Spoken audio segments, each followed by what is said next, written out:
Hello and a warm welcome to the Open Treasury podcast, your go-to source for the latest news and analysis in corporate cash and treasury management. This show is brought to you by CTMfile.com and the Treasury News Network, where treasury professionals learn and share the information that matters most.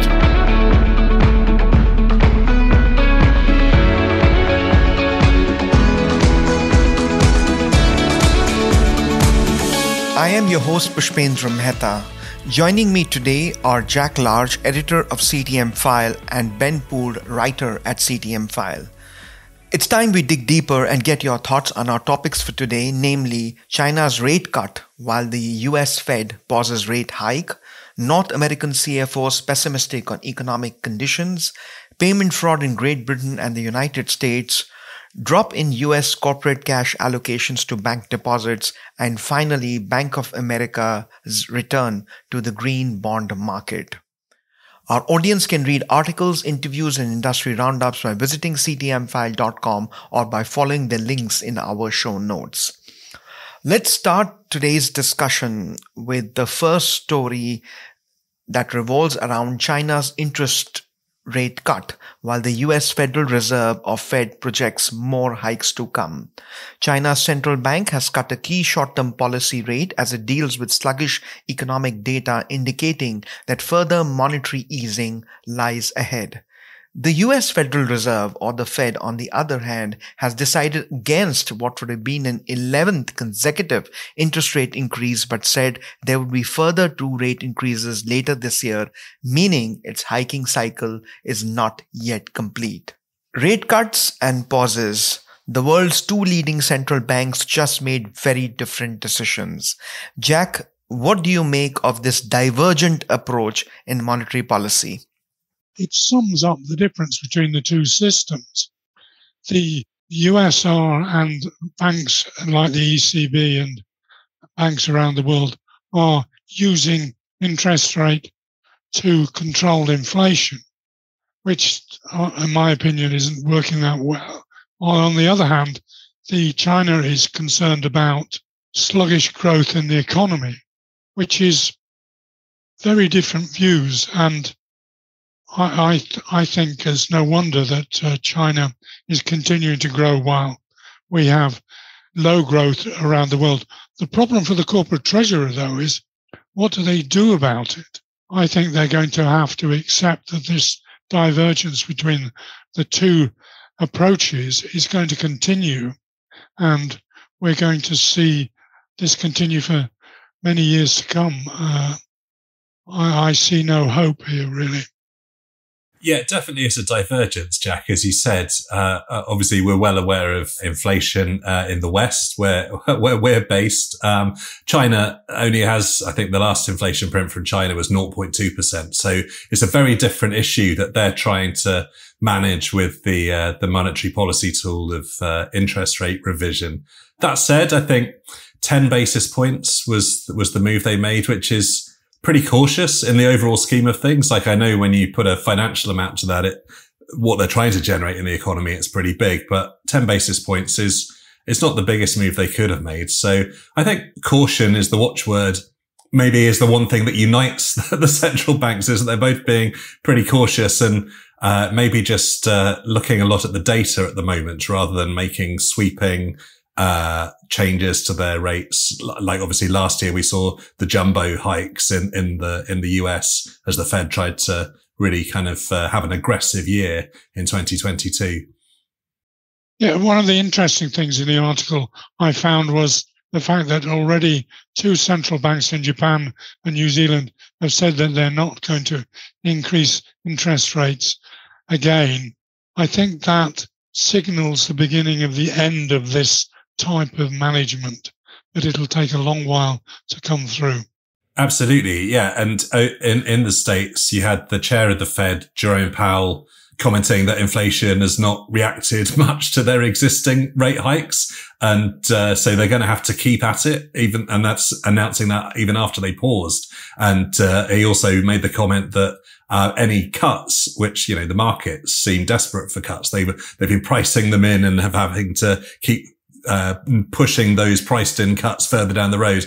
Powell said they're a couple of years out at least. So looks like, again, as I said, the US in particular will be heavily data dependent. So looking at inflation, yeah, but also the job market, economic growth, and that whole sort of plate spinning exercise that they've got to do to make sure they don't favor one part of the economy at the downfall of another. For treasurers, this just means that these markets, the current environment that we're seeing, is going to be with us for a little while yet. So just something to bear in mind when thinking around sort of, new debt facilities you might want to set up, or on the other side of the equation, the short-term investment side. So, I think it's going to maybe not get worse before it gets better, but at least stay the same for a little while before it gets better. That's a very interesting perspective. Continuing with economic conditions, our next story is about North American CFOs expressing pessimism on economic conditions. Compared to Q1, a higher proportion of CFOs in Q2 2023 view current economic conditions as good across 4 of the 5 regions tracked by Deloitte's CFO signals. The exception is North America, with CFOs' sentiment falling measurably. According to you, Ben, what are the key factors that seem to be impacting North America CFOs' assessment of macroeconomic conditions? Thanks, Push. Well, I think this reflects the major banking turmoil in the US. While the quake of that was at the end of Q1, the aftershocks have rippled out across Q2. And as we've mentioned, we've also got high interest rates. And despite the hiking pause, the Fed funds rates at 5.25%, which is its highest since 2007. If you're a corporate with debt financing that haven't been able to lock in more beneficial rates, you'll be feeling the pinch from that. And I suppose it is also worth underlining that from this research, CFOs in China, Asia excluding China, Europe and South America all viewed their economic conditions as good compared to the previous quarter. So it really only is the North American lag. And again, I'd really put that at the feet of the banking turmoil in March.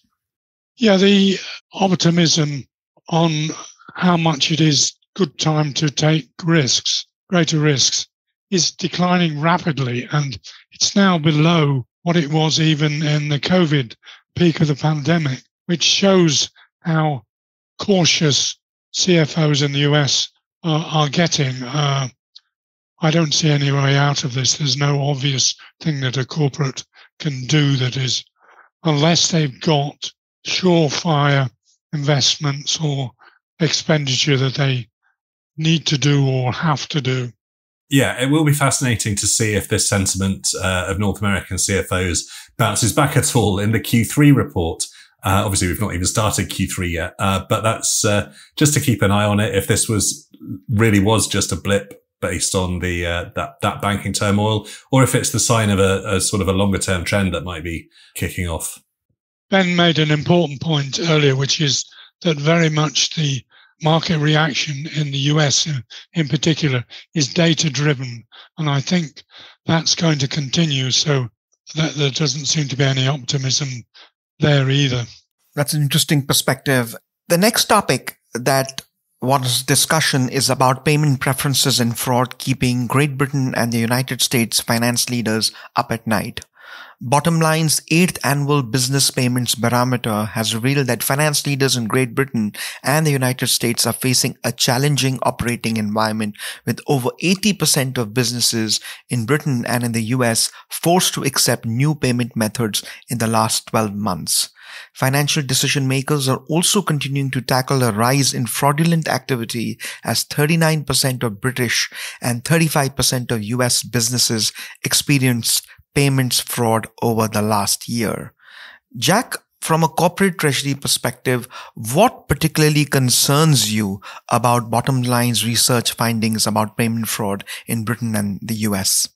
Well, the first thing that occurred to me immediately was the number of companies forced to accept new payment methods. I think that's a misspeak.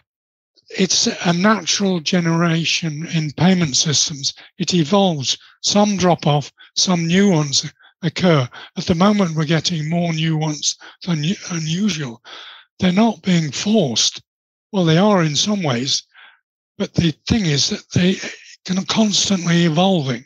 That's the first point I'd like to make, because I think it's really important that treasurers have to accept that the payment systems they use is going to continue to evolve and opens up a whole series of new opportunities in all sorts of other ways. The other thing about this report is that fraud is almost inevitable when you make a payment system. You can get it down, but you can't make it to zero. And the issue is how many businesses, how much do fraud companies collect or get back some of the fraud? And the numbers are very, very low. So fraud needs to be stopped at source rather than wait to track it backwards. Yeah, those are two great points that Jack's outlined there. I think overall, kind of reading all the different results in this survey, it kind of just reflects how much the payments ecosystem has been in flux in the past 12 months, I think, and the strain that can put on corporates. Obviously, we've mentioned already this sort of radically different economic environment that everyone's been dealing with over the past year or so, while at the same time trying to keep up to speed with customer demands around payment methods, the growth of real-time payments, and the increasing fraud threat. So to meet this challenge, I suggest that corporates probably need a helping hand from their partners, such as technology vendors and banks, to ensure that they can keep all these different plates spinning with the stretched resources that they have available. Particularly, I thought it was interesting on both sides of the Atlantic that it was the large enterprise-sized businesses that were victims of fraud at a higher level than mid-size or small businesses. I suppose that makes sense on one hand, as they're a bigger potential payday for a fraudster. But you'd also think they would have a more significant budget to be able to manage and mitigate this threat. So I just think it really underlines why fraud prevention is such a high priority for treasurers and their organizations today. One other point is that there was nothing in this report about how to improve things. They distinguish the difference between what the large businesses and the smaller businesses are doing. But there's no obvious new way of controlling fraud. And with the evolution of payment systems, this is going to become more of a problem, a bigger problem. This is going to become more of a bigger problem. I think that's a very powerful statement, and I hope our audience is listening to Jack's advice and hopefully will take it seriously. The fourth news item that we shall discuss is a drop in U.S. corporate cash allocations to bank deposits, with 47% of U.S. organizations' cash and short-term allocations being maintained in bank deposits, according to the 2023 Association for Financial Professionals Liquidity Survey underwritten by Invesco. This figure is down 8% from 2022 and is the lowest recorded in 4 years. Ben, do you think the drop in U.S. corporate cash allocations to bank deposits can be attributed to Treasury professionals adopting a more safe or cautious approach to relationships with their banking partners in response to the recent bank failures? Yes, I think you've hit the nail on the head there, Push. I was checking out the methodology of the survey, and it was conducted in March, obviously. So we've already mentioned that was the epicenter of the banking turmoil, particularly in the US. And obviously, as it's the AFP, these are US Treasury professionals being surveyed. So I suppose it's somewhat to be expected that less than half are keeping their short-term cash allocation in deposits, as the counterparty risk shot up at that time. Now, government money market funds are obviously a very safe and nice option for corporates that want to diversify, because obviously they offer great liquidity. You can generally access your cash instantly and not have a penalty for withdrawal. And in the survey, you see that picked up. The share of respondents who select a fund based on the ease of transaction process rose 17% up to 38% as kind of the main reason for looking at money market funds. Yeah, the piece of research which showed that the primary investment objectives haven't changed: safety, liquidity, and yield. That's no surprise. what surprises me here is actually how many corporates have retained their investment policy, even though the returns from bank deposits is getting lower and lower and getting more risky. But what it does show is that setting up these new investment structures takes an awful lot of time, with getting your CFO, the board to approve, etc., etc. What I would take out of this is that the flexibility in corporate investment needs to be improved significantly, because this isn't going to be the first time or the last time we come across this sort of problem. Flexibility is going to become more and more important. And also, if you've just lined up your TMS, so you've got a nice dashboard where you've got visibility over all of your banking partners, you're also going to want to be able to very quickly access your investments in money market funds if they're with different providers. So there might be a sort of a tech issue there in terms of integration and just being able to see on one screen where your cash is at. We're starting to see some important combinations of TMS providers getting together with the investment companies and so on. Treasury Spring is a good example. They've got lots of partnerships with TMSs and so on. So that's going to continue. But coming back, the CFO and the board need to get more flexibility into their liquidity management. That's a great point, Jack. Flexibility is the key word here for Treasury professionals. Moving forward, the fifth topic for today's podcast discussion pertains to Bank of America's renewed appetite for green bonds. Bank of America returned to the green bond market last week, ending a 7-month issuance drought for bonds tied to environmental, social, and governance financing from BOA and its peers. Bank of America, the second largest US bank, has issued about US $15 billion under different ESG debt labels since it first tapped the market in 2013, making it the biggest issuer of the bonds among US corporate and financial issuers, according to Bloomberg data. Jack, Wall Street's largest lenders, including Bank of America, are back in the green bond business. Does this augur well for corporate treasury? Not sure it augurs well for corporate treasury, because the problem for corporate treasury is that the restrictions and the pressures on investment and where they put their funds is growing. I mean, the right-wing anti-ESG movement, unfortunately in the States in particular, is increasing and not getting worse. And we're seeing treasurers saying, well, I'm not sure about investing in ESG because it might have legal problems. But I have to applaud Bank of America, who responded to the criticism of their investment in ESG. And they said, we are investing in responsible growth. Emphasis responsible is how to deliver industry-leading services to our 68 million consumers, etc., etc. That key is responsible growth.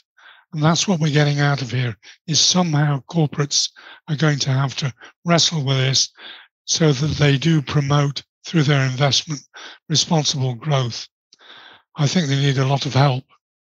Yeah, the story on CTMfile had a quote that contrasted the European picture with the US picture, noting that the European green bond market is arguably deeper, has a more developed, sustainable regulatory framework, a dedicated investor base, and a less mobilized anti-ESG contingent. I mean, I find it bizarre that you can have reputational risk from investing in ESG financial instruments. But I think that quote is true. And just to kind of shine a light on that a little bit, last week we ran a news story that the European Commission has put forward a new package of measures to build on and strengthen the foundations of the EU Sustainable Finance Framework, which is really interesting what they've done. So I'd just like to spend a short moment just kind of looking at what they pushing forward in that announcement, which included approval in principle of a new set of EU taxonomy criteria for economic activities, making a substantial contribution to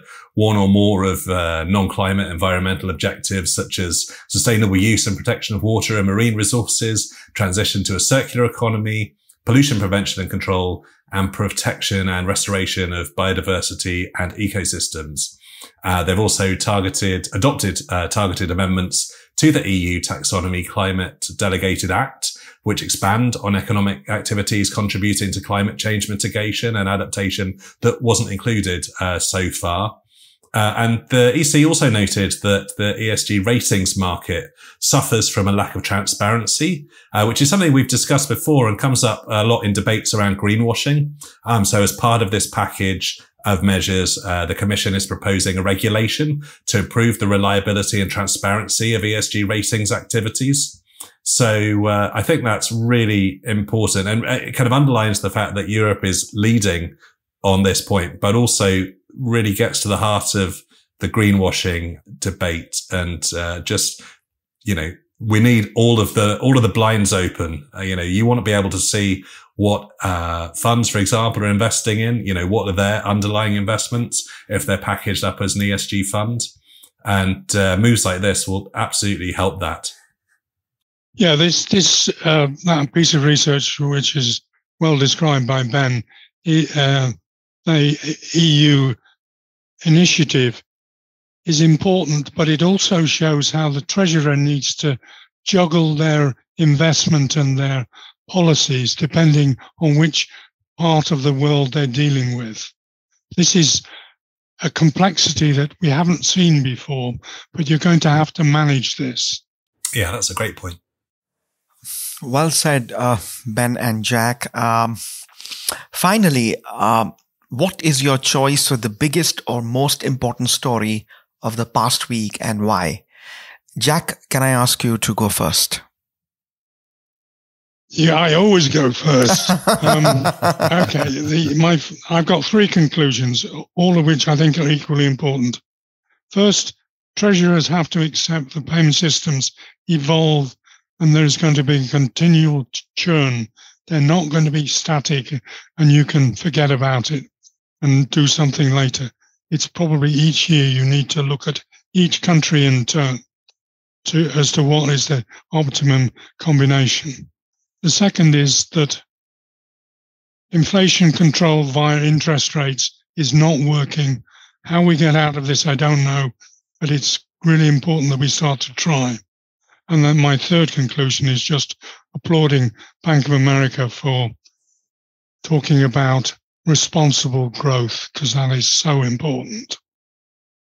Yeah, for me, it's the payment fraud numbers that really stuck out.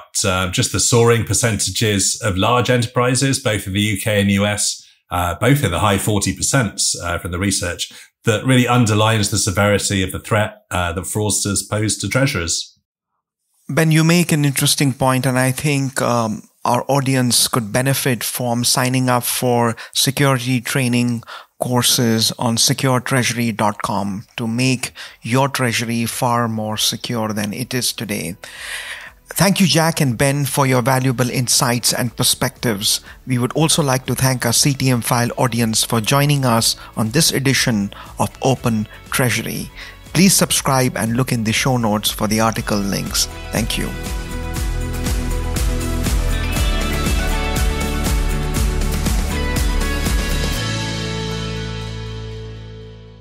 This podcast is provided for information purposes only, and statements made by CTMfile or guests on this podcast are not intended as legal, business, or consulting advice.